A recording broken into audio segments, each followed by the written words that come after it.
വിദേശ നാണ്യ വിപണിയിൽ ഇന്ത്യൻ രൂപയുടെ വിലയിടിവ് റെക്കോർഡിലേക്ക് 64 ദിർഹത്തിന് 1000 ഇന്ത്യൻ രൂപയായി. എക്സ്ചേഞ്ചുകളിൽ വൻ തിരക്ക് അനുഭവപ്പെടുന്നു.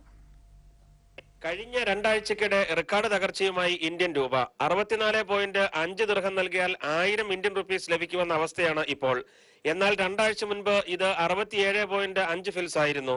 ഡോളറിന്റെ നിരക്ക് ഉയർന്നതാണ് രൂപയുടെ വില കുത്തനെയിടിയാൻ പ്രധാന കാരണമെന്ന് കണക്കാക്കപ്പെടുന്നു.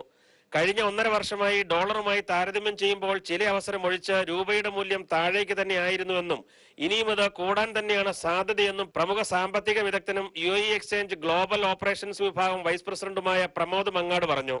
നമ്മൾ നോക്കുകയാണെങ്കിൽ കഴിഞ്ഞ രണ്ടാഴ്ചയായിട്ടാണ് രൂപയുടെ വിലയിടിവ് കണ്ടമാനമായിട്ട് നമ്മൾ കണ്ടത്. കഴിഞ്ഞ ഒരു രണ്ടാഴ്ച മുമ്പ് 55-55.5 റേഞ്ചിൽ നിന്ന രൂപ ഇപ്പോൾ ഇന്ന് തിങ്കളാഴ്ച നിന്ന് ക്ലോസ് ചെയ്യുമ്പോൾ ഏകദേശം 58-14 ക്ലോസ് ചെയ്തിരിക്കുന്നത്.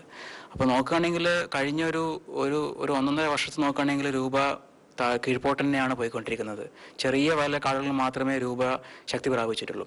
രൂപയുടെ മൂല്യം കൂടണമെങ്കിൽ ഇന്ത്യയിലേക്ക് വരുന്ന ഡോളറിന്റെ തോത് കൂടണം.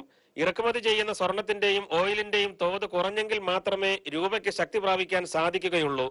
പുതിയ GDP നിരക്കനുസരിച്ച് ഇന്ത്യയുടെ വളർച്ച 5% താഴെ കാണിച്ചതും രൂപയുടെ വിലയിടിയാൻ മറ്റൊരു കാരണമായി ചൂണ്ടിക്കാണിക്കപ്പെടുന്നു. ഇന്ത്യയിലേക്ക് കൂടുതൽ നിക്ഷേപകരെ ആകർഷിക്കുക എന്നതാണ് മറ്റൊരു പോംവഴിയെന്ന് പ്രമോദ് തുടർന്ന് പറഞ്ഞു. പുതിയ ഡോളർ ഇൻഫ്ലോസ് നാട്ടിലേക്ക് വരാനായിട്ടുള്ള അവസരങ്ങൾ കുറവാണ്. അതായത് ഇപ്പോൾ ഫിനാൻസ് മിനിസ്റ്റർ ലോകത്ത് പലയിടത്തും പോയിട്ട് ഒരുപാട് റോഡ് ഷോസ് ഒക്കെ ചെയ്യുന്നുണ്ട്.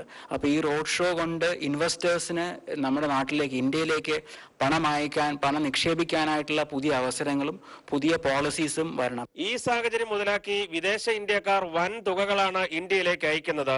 പ്രവാസികളെ സംബന്ധിച്ച് ഇതൊരു നല്ല വാർത്ത ആണെങ്കിലും ഇന്ത്യയെ സംബന്ധിച്ച് ഇത് ആശ്വാസകരമായൊരു വാർത്തയല്ല. ആഗിൻ കീപ്രം, അമൃത ന്യൂസ്, അബുദാബി.